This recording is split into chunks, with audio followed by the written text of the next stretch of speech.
Primera de Reyes. Les invito a que busquen el capítulo 19, Primera de Reyes 19. Primera de Reyes 19.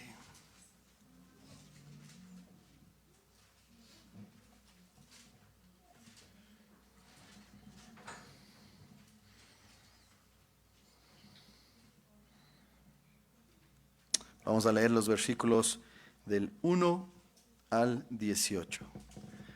Primera de Reyes 19, del 1 al 18. Esta es palabra de Dios.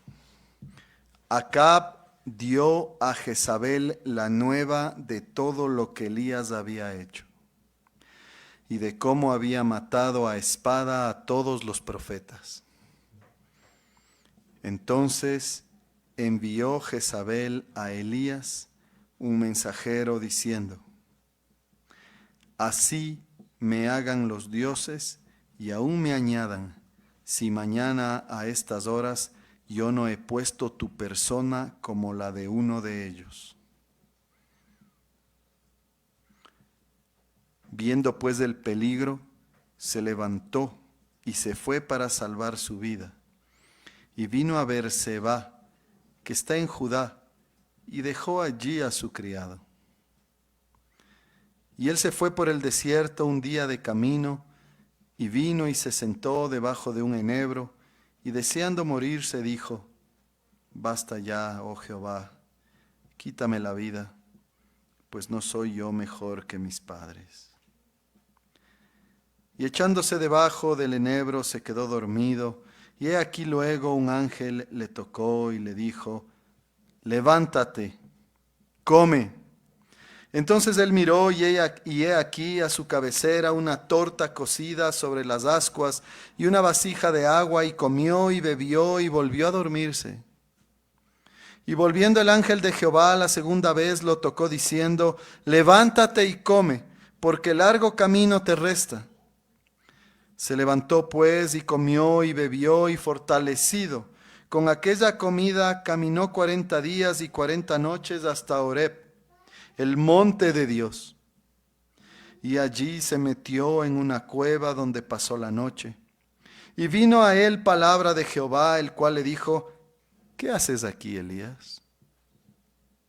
Él respondió: he sentido un vivo celo por Jehová de los ejércitos, porque los hijos de Israel han dejado tu pacto, han derribado tus altares y han matado a espada a tus profetas, y solo yo he quedado y me buscan para quitarme la vida. Él le dijo: sal fuera, y ponte en el monte delante de Jehová. Y he aquí Jehová que pasaba, y un grande y poderoso viento que rompía los montes y quebraba las peñas delante de Jehová. Pero Jehová no estaba en el viento. Y tras el viento un terremoto. Pero Jehová no estaba en el terremoto. Y tras el terremoto un fuego. Pero Jehová no estaba en el fuego. Y tras el fuego un silbo apacible y delicado. Y cuando lo oyó Elías, cubrió su rostro con su manto y salió y se puso a la puerta de la cueva. Y he aquí vino a él una voz diciendo: ¿qué haces aquí, Elías? Él respondió: he sentido un vivo celo por Jehová, Dios de los ejércitos, porque los hijos de Israel han dejado tu pacto, han derribado tus altares y han matado a espada a tus profetas, y solo yo he quedado y me buscan para quitarme la vida. Y le dijo Jehová: ve, vuélvete por tu camino, por el desierto de Damasco, y llegarás y ungirás a Hazael por rey de Siria, y a Jehú hijo de Nimsi ungirás por rey sobre Israel, y a Eliseo hijo de Safat de Abel Meola ungirás para que sea profeta en tu lugar. Y el que escapare de la espada de Hazael, Jehú lo matará. Y el que escapare de la espada de Jehú, Eliseo lo matará. Y yo haré que queden en Israel 7,000 cuyas rodillas no se doblaron ante Baal y cuyas bocas no lo besaron. Amén. Oremos. Señor, gracias por tu bendita palabra. Te rogamos que nos hables, te rogamos que me des fidelidad para predicar lo que tú nos has revelado y rogamos por tu Espíritu Santo para que nosotros también escuchemos este silbo apacible y delicado, pero poderoso en tu palabra. Amén. Queridos hermanos, después de esta tremenda obra descrita en el capítulo 18, en donde Elías, en el poder del Espíritu, enfrenta a los profetas de Baal, en donde vemos un testimonio enorme del poder de Dios, la respuesta de Dios a las oraciones de Elías también, trayendo el fuego sobre el holocausto y demostrando quién es el único y verdadero Dios. Entramos a este capítulo 19 viendo a un Elías quebrantado. Quizás hoy diríamos, aquí tenemos a un Elías deprimido, a un Elías que llega a un límite. Pero al final de cuentas no se trata tanto de Elías.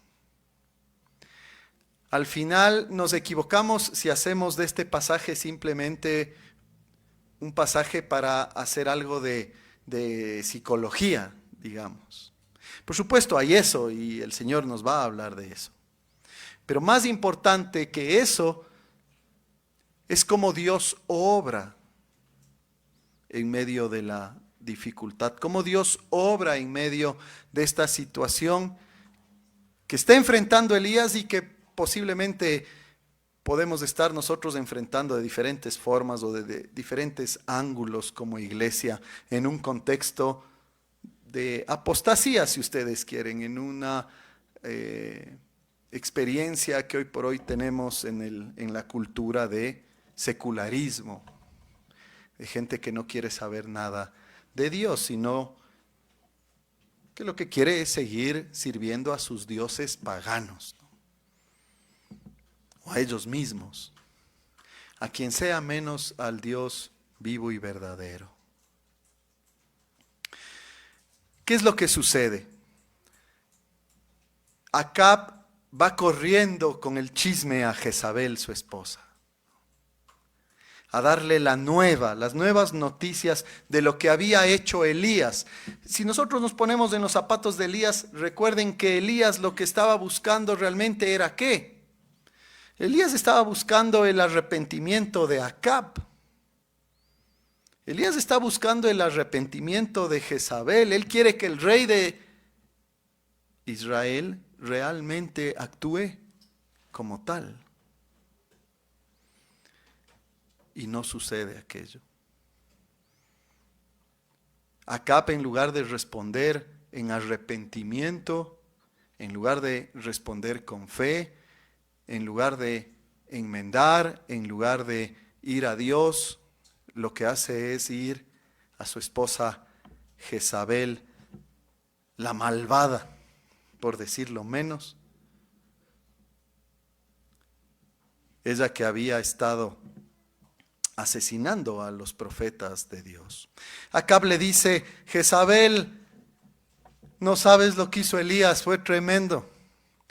Elías no solamente que oró a Dios y Dios consumió absolutamente todo, demostrando quién es el único Dios verdadero, sino que acabó con los profetas de Baal, de los que a ti te gustan, mi amor, le habrá dicho.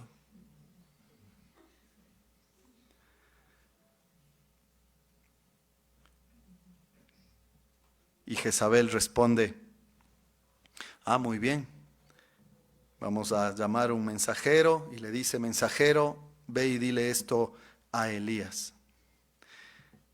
Claro, en términos de la cultura de aquella época, dice Jezabel, así me hagan los dioses y aún me añadan, si mañana a estas horas yo no he puesto tu persona como la de uno de ellos. En quiteño sería que me pase a mí lo que te quiero hacer a ti. Te voy a matar, Elías, es lo que le está diciendo. Y si no te mato, me muero yo. Esa es la maldad de Jezabel. Y entonces Elías ve el peligro y creo que aquí tenemos que ser muy cuidadosos, porque aquí es en donde podemos equivocarnos. Porque podemos decir, ve el peligro sobre su vida y todo lo que viene a continuación tiene que ver con él. Me escapo y voy a ver qué hago. Y hay parte de eso, sin duda. Pero el peligro es mucho más grande y creo que el resto del texto lo confirma. El peligro no solamente tiene que ver con lo que le está pasando a Elías, sino con todo lo que está pasando en Israel, todo lo que está pasando con el pueblo de Dios. El peligro de fondo no es solamente que su vida está en riesgo, sino que la vida de todo el pueblo de Dios, el pueblo del pacto, está en peligro. Finalmente, el peligro más grande es vivir sin Dios. Finalmente, el peligro más grande, la carestía más grande, el dolor más grande, la dificultad más grande es vivir sin Dios. Porque finalmente, pues, los que estamos en Cristo vamos a ser levantados y resucitados para vivir para siempre con Dios. El peligro más grande tiene que ver con romper el pacto. Eso es lo que le duele principalmente a Elías. Con que el pueblo de Dios es un pueblo idólatra y no un pueblo que sirve a Jehová, su Dios misericordioso. Se levanta entonces Elías, por supuesto su vida está en juego, él quiere salvarla también, él no quiere morir a manos de Jezabel, sobre todo sabiendo que Dios es quien es el dueño de su vida. Y se va para Berseba, que está en Judá, y deja allí a su criado. Él se va para el sur, más o menos él camina 160 kilómetros. O sea, él dice, tengo que irme bastante lejos. Pero luego, si nosotros vemos un poquito más a detalle, nos vamos a dar cuenta de que no se trata tanto de huir. Sí está huyendo, pero este es un huir estratégico, porque él no va a ir a cualquier lado. Él finalmente no se va a quedar en Berseba, va a llegar ¿a dónde? A Horeb, al monte de Dios, al monte del pacto. Pero vamos viendo qué sucede.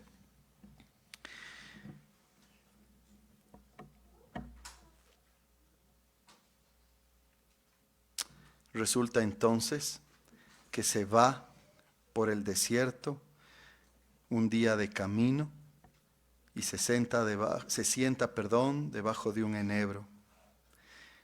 Y él está, como decíamos al inicio, quebrantado.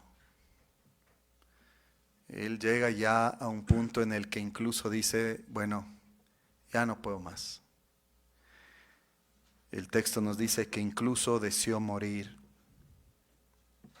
Y tal vez vale la pena hablar acerca de esto también. Y es importante que nosotros veamos este tipo de testimonios también en la palabra de Dios. Porque quizás entre nosotros hemos experimentado tal vez una emoción así. Quizás entre nosotros también hay gente que ha llegado a límites en los que sentimos, Señor, ya, no más.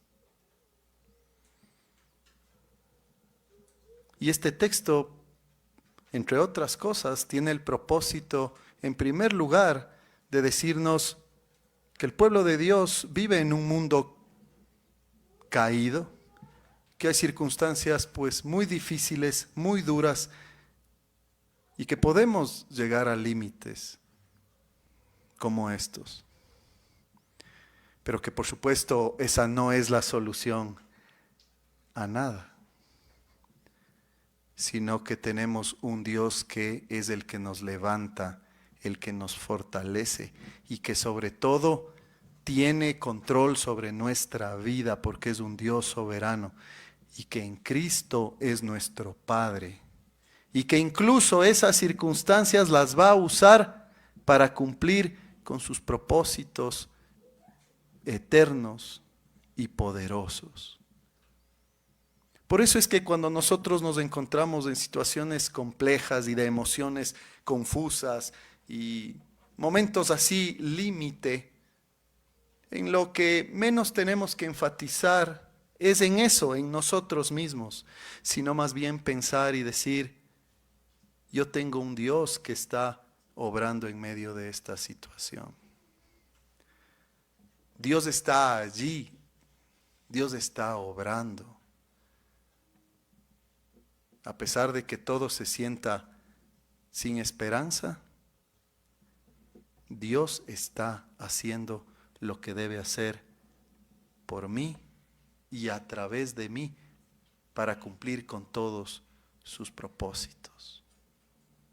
Hay muchísimo consuelo, por lo tanto, en la palabra de Dios. De hecho, vean lo que sigue a continuación. Jehová, quítame la vida, basta ya. Yo no soy mejor que mis padres. Se echa debajo del enebro y se queda dormido.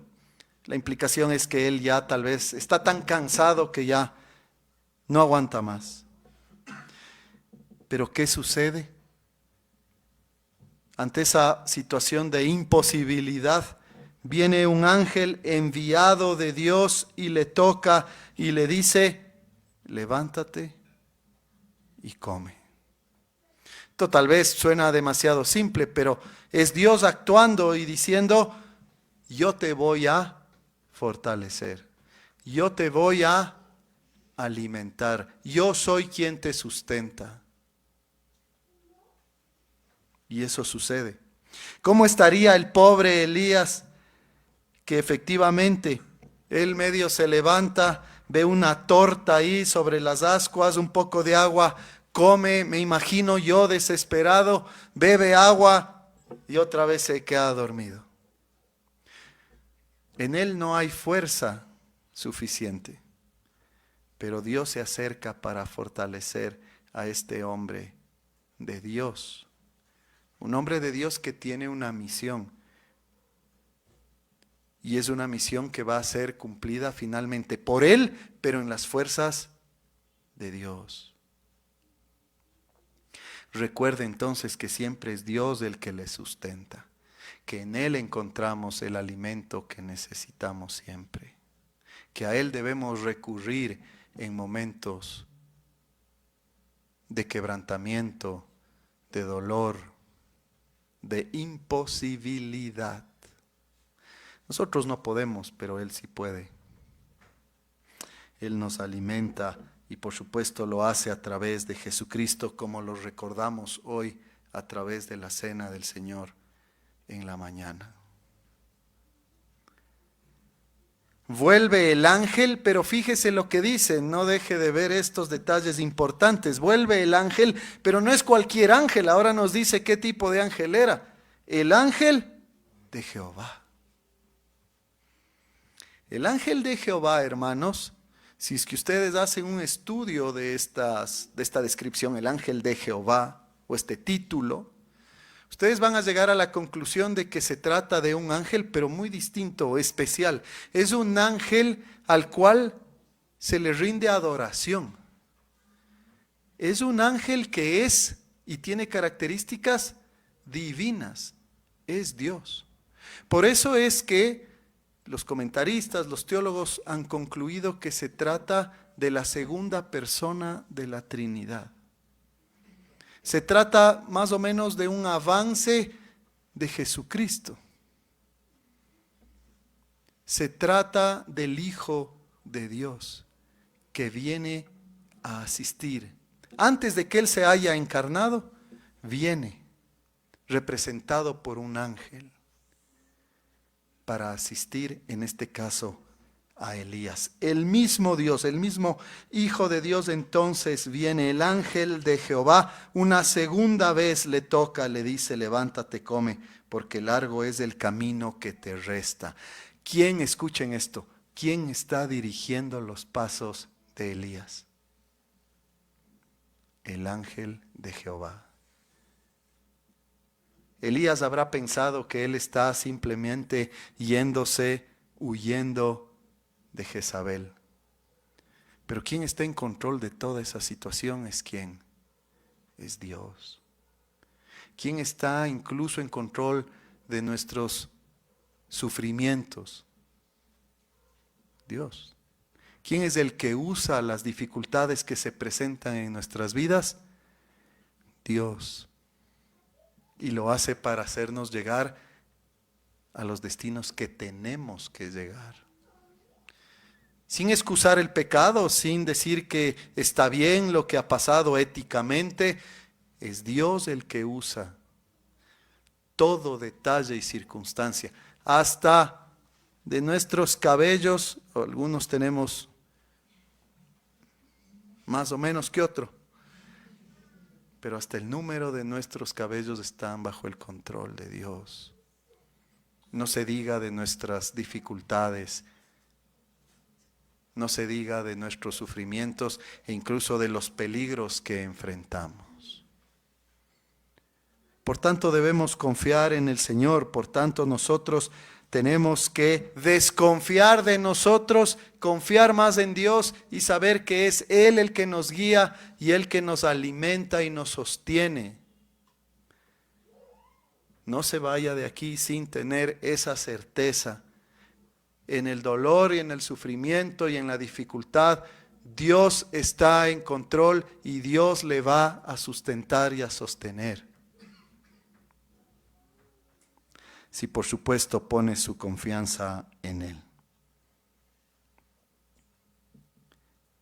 Se levanta Elías entonces, come, bebe y fortalecido, y nunca olvide que es fortalecido por Dios, con aquella comida, camina 40 días y 40 noches y llega a Horeb, al monte de Dios. Y ahí hay todo un simbolismo. Ese monte de Dios es ese monte en donde el pacto fue declarado. Y luego Elías va a hablar precisamente en términos pactuales. En otras palabras, Dios quiso llevarle a Elías a través de toda esta situación para cumplir con este propósito final de mostrar justicia y gracia. Porque el pacto ha sido roto, va a haber justicia, pero porque Dios es misericordioso, va a sostener a un remanente de 7,000. Y así ha hecho Dios en toda la historia. Porque mucho después va a venir Jesucristo, y Jesucristo, el Hijo de Dios encarnado, va a venir para establecer el nuevo pacto en su sangre. Y en la cruz mostrar ¿qué? Justicia y gracia. Justicia castigando el pecado, pero también salvando a un remanente, a los elegidos de Dios, inmerecedores, pero finalmente por quienes entrega la vida. Un remanente que adore fielmente a Dios. El desenlace es maravilloso, pues. Y si nosotros aprendemos a pensar de esta manera, todas nuestras circunstancias entonces toman un lugar adecuado. Las cosas empiezan a tener más sentido. ¿Por qué? Porque nosotros tenemos esta tendencia de ahogarnos realmente en los problemas. No quiero decir en un vaso de agua, porque hay problemas que sí son problemas graves. No quiero minimizarlos. Pero si los miramos en perspectiva, sí son como vasos de agua. Porque al final del día Dios está obrando para cumplir con sus propósitos redentores. Está obrando en nuestro favor. Por lo tanto, cuando usted sienta desfallecer, cuando usted sienta ya basta, no más, usted inmediatamente tiene que pensar en Cristo, tiene que pensar sobre todo en la palabra de Dios, en sus promesas y pensar, Dios está conmigo. Y aunque yo no entiendo esto y aunque yo no quiero esto, Dios está obrando. Y Dios me va a sostener. Y Dios me va a alimentar. Y Jesucristo es mi pan de vida. Él me va a sostener. Ante el peligro más grande, ante la escasez más grande, ante el sufrimiento más grande.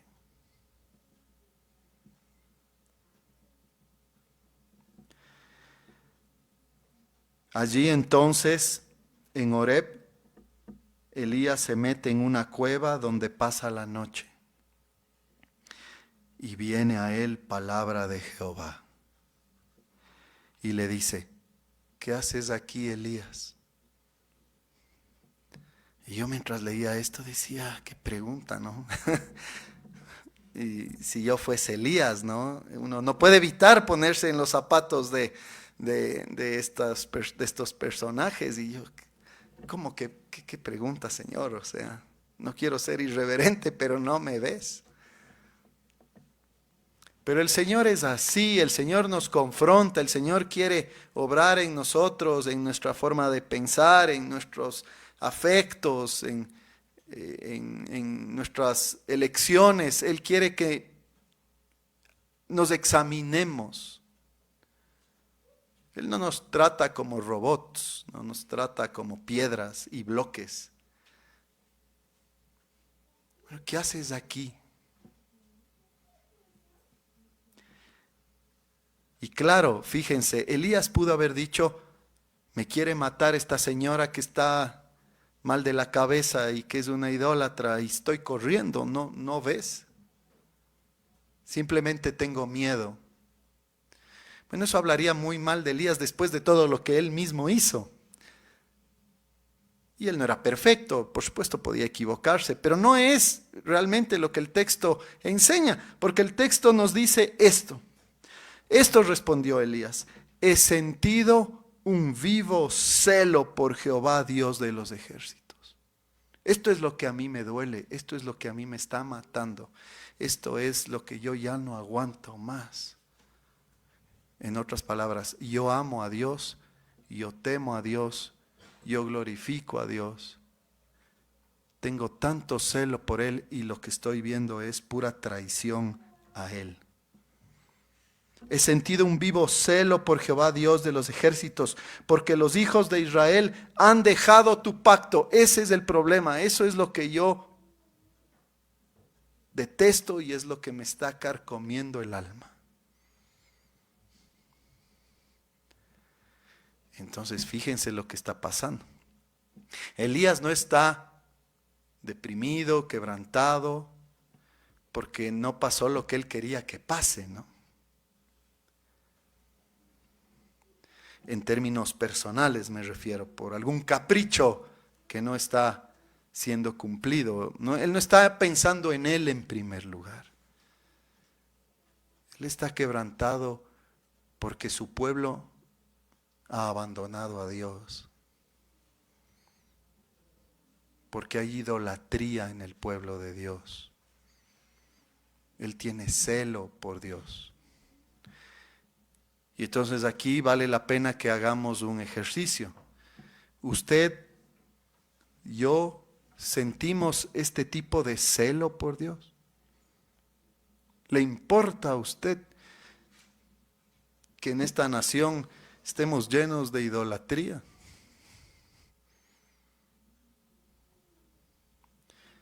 ¿Nos importa? ¿Hemos pensado en eso al menos? ¿Alguna vez?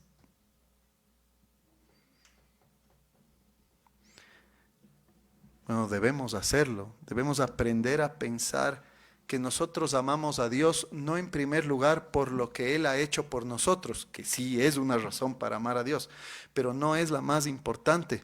Tenemos que amar a Dios porque Él es Dios, por quien Él es. Porque Él merece todo nuestro afecto, todo absolutamente.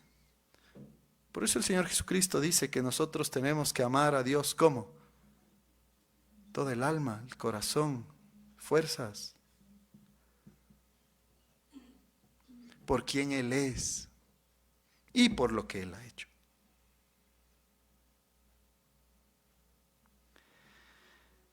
Ese es el problema entonces que tiene Elías. Han derribado tus altares y han matado a espada a tus profetas, y solo yo he quedado y me buscan para quitarme la vida.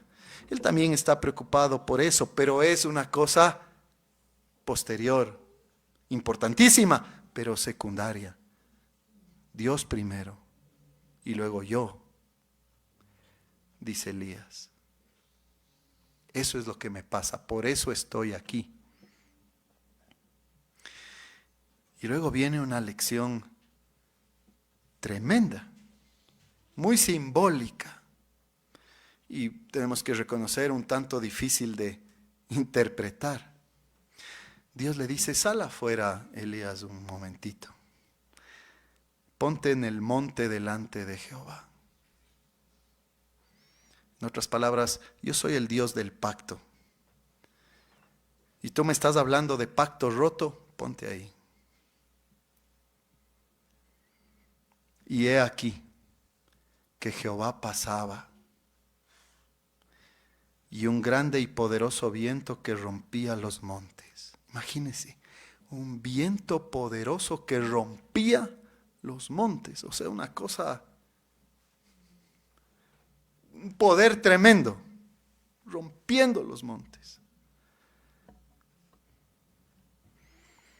Que quebraba las peñas delante de Jehová. Pero Jehová no estaba en el viento. Jehová pasaba, pero Él no estaba en ese viento.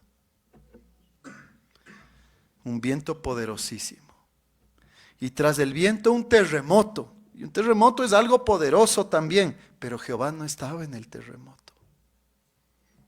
Y tras el terremoto un fuego, pero Jehová no estaba en el fuego. Y tras el fuego un silbo apacible y delicado. ¿Qué es esto?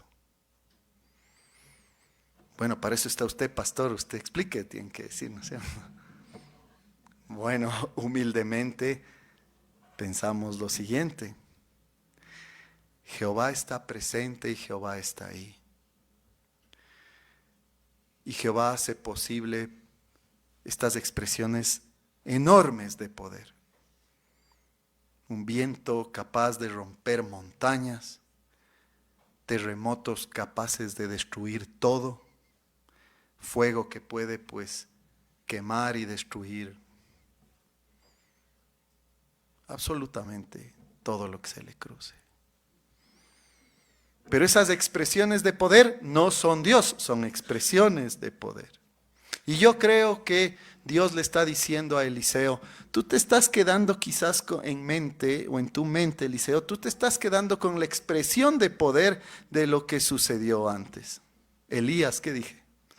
Eliseo, me estoy adelantando de profeta. Elías, tú te estás quedando con la expresión de poder. Te estás quedando con el milagro. En tu mente lo que está es el fuego poderoso que bajó del cielo. No te quedes con eso, porque el importante soy yo. Y es más importante que esas expresiones de poder tan evidentes, yo obro a través, como dice él al final, de un silbido apacible y delicado. No te quedes con los milagros. Son confirmaciones finalmente. El poderoso soy yo. Hay un silbo apacible y delicado. ¿Y cuál es entonces ese silbo apacible y delicado?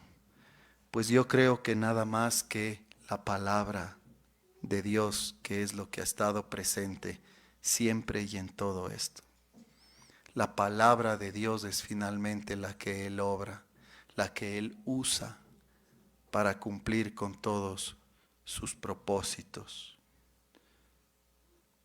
Por eso leemos a continuación: y cuando lo oyó Elías, cubrió su rostro con su manto y salió y se puso a la puerta de la cueva. Y otra vez vino a él la voz diciendo: ¿qué haces aquí, Elías? Otra vez viene el silbido apacible, la voz de Dios: ¿qué haces aquí, Elías?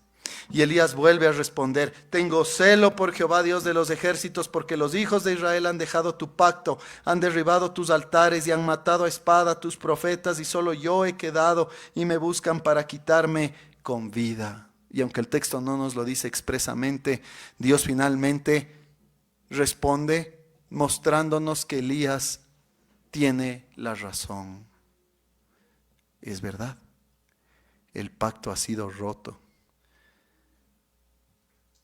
Y ese pacto hecho por Dios no va a ser violado. Dios va a cumplir con lo que su palabra ha dicho. Le dice entonces Jehová: vuélvete por tu camino y vas a ir por el desierto de Damasco y vas a llegar y vas a ungir a Hazael, rey de Siria, como rey de Siria. Jehú, hijo de Nimsi, será el rey de Israel, y Eliseo va a ser el nuevo profeta en tu lugar. Y ellos van a ser usados para hacer justicia. Hermanos, entendamos esto, viendo ya en general y en retrospectiva.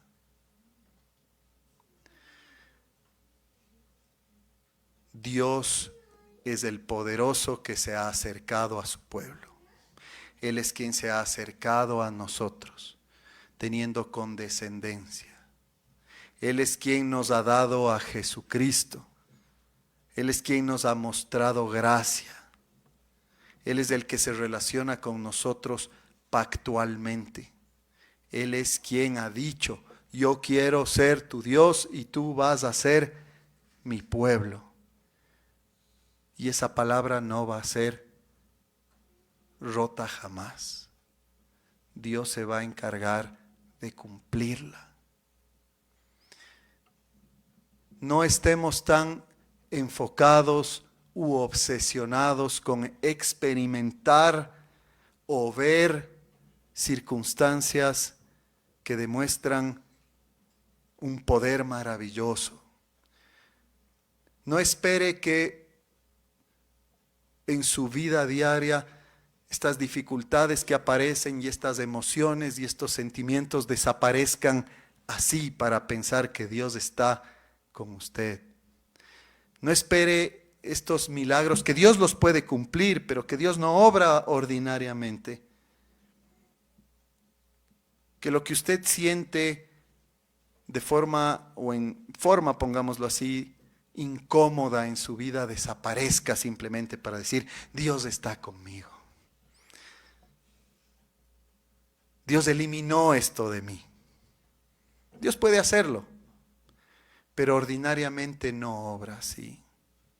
Al contrario, tenemos que pensar: Dios está usando esta circunstancia en mi vida. Y aunque tal vez yo no quisiera que esto suceda, aunque yo quisiera que Dios pase de mí, ¿no es cierto? O que yo pase de esta circunstancia, Él obra ahí porque Él es mi Dios en todo momento. Más que buscar nosotros milagros, lo que tenemos que buscar es la palabra de Dios. Es un silbido.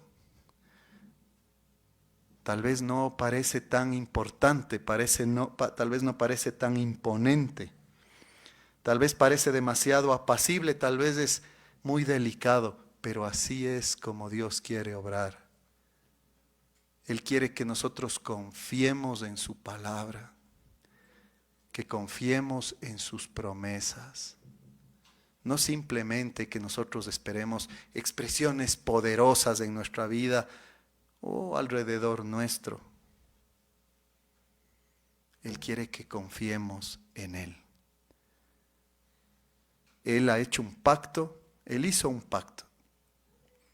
Y ese pacto se violó, entonces van a venir las consecuencias. Y la justicia de Dios se va a mostrar y la gracia de Dios se va a mostrar. Él prometió dar un mediador por su pueblo y lo cumplió.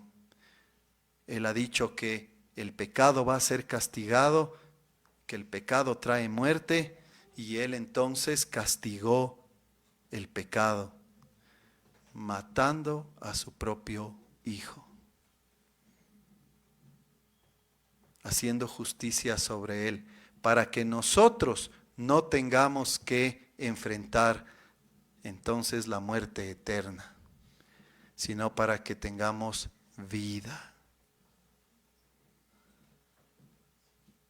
Si usted entiende estas cosas, usted entonces va a entender o va a tener un principio de cómo enfrentar el día a día. En el mundo vamos a tener aflicción, en el mundo va a haber dolor, en el mundo va a haber traición, en el mundo va a haber gente de Dios que se rebela en contra de Dios. Nuestros sentimientos van a aparecer, nos vamos a sentir cansados, vamos a sentirnos quebrantados. Pero si usted confía en las circunstancias, simplemente, usted está mal enfocado. Usted tiene que confiar principalmente en Dios y en su palabra. ¿Puede Él hacer cosas maravillosas y las hace? Amén, sí. Pero para confirmar lo que Él ha dicho.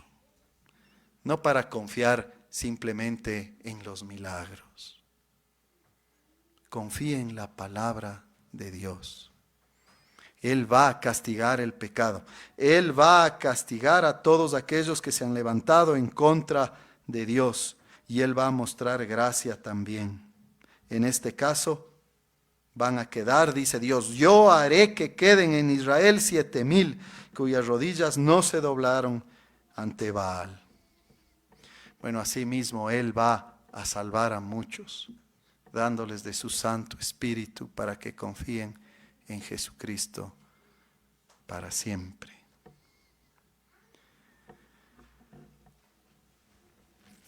¿Usted está cansado? Quizás aquí hay alguien roto y quebrantado. Quizás usted no está experimentando las circunstancias que usted quisiera experimentar. La solución no está en que cambien las circunstancias tal como nosotros queremos o desearíamos. La solución está en confiar en la palabra de Dios y en el hecho de que Él está guiando nuestro camino. Él es el Dios del pacto y Él va a hacer justicia cuando corresponde, donde corresponde y en el momento justo. Y Él va a mostrar gracia y va a alimentar a su pueblo, del cual usted, si confía en Cristo, es parte. No se desanime, confíe y persevere. Amén. Oremos.